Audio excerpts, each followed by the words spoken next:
הרי יש תמיד את הקטע של תמיד כל דור מתבכיין על הדור החדש, נכון? קצת מתנסה עליו. ואני תמיד אמרתי לעצמי שאני לא אהיה כזה.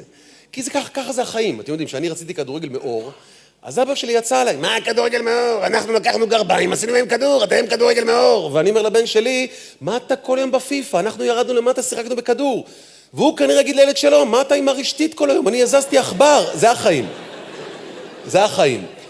אבל עם המוזיקה יש לי בעיה, כי כל המוזיקה שלכם זה כאילו לוקחים פעולות יומיומיות, ואומרים, זה שיר, נכון? בואו נצא עם איזה תיק קטן, תיק קטן, תיק קטן, תיק קטן, נהיה שיר, אני לא צריך להבין את זה. יש את השיר הזה, אני קושרת את הסוואט שאתה למותן, תנו לי. עכשיו מה זה? בדור שלי זה לא היו מילים. את מבינה? בדור שלי זה נשמע כאילו, זה שכתב את השיר, שתה תה, ולקח שלוק ונכווה על הלשון, והוא המשיך לכתוב. אני קושרת את הסוואטשט על המותן, תנו לי. זה הרגשה. לא, גם הלהיטים הכי גדולים, זה לוקחים מילה, פשוט חוזרים עליהם 1000 פעם, ואז זה נהיה להיט. תפסיקי לעלות על מוניות ולעשות... התעייפתם, מה קרה? שעות, רונדלים. עכשיו, נורא קל לכתוב להיטים כאלה, אני יכול לייצר 1000 כאלה. באמת. אכלתי לי מרק ושמתי קרוטונים, שמתי קרוטונים, שמתי קרוטונים,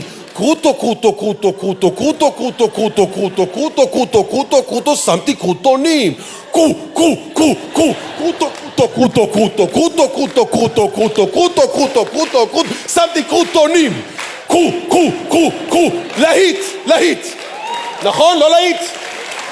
אני יכול לייצר 1000. הלכתי לקוסמטיקאית ודפקתי לק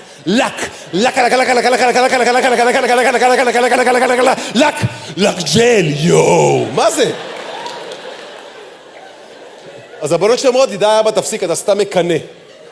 עכשיו, זה הרגיז אותי, אתה לא יכול לייצר להיטים כאלה, אמרתי ככה, אין בעיה, שבועיים אחר כך, אני בא לבת שלי, למיילוש, אני אומר לה, שמעת את הלהיט החדש של בנזיני? סתם חרטטתי, אמרתי לי, איזה להיט? אמרתי, לא שמעת?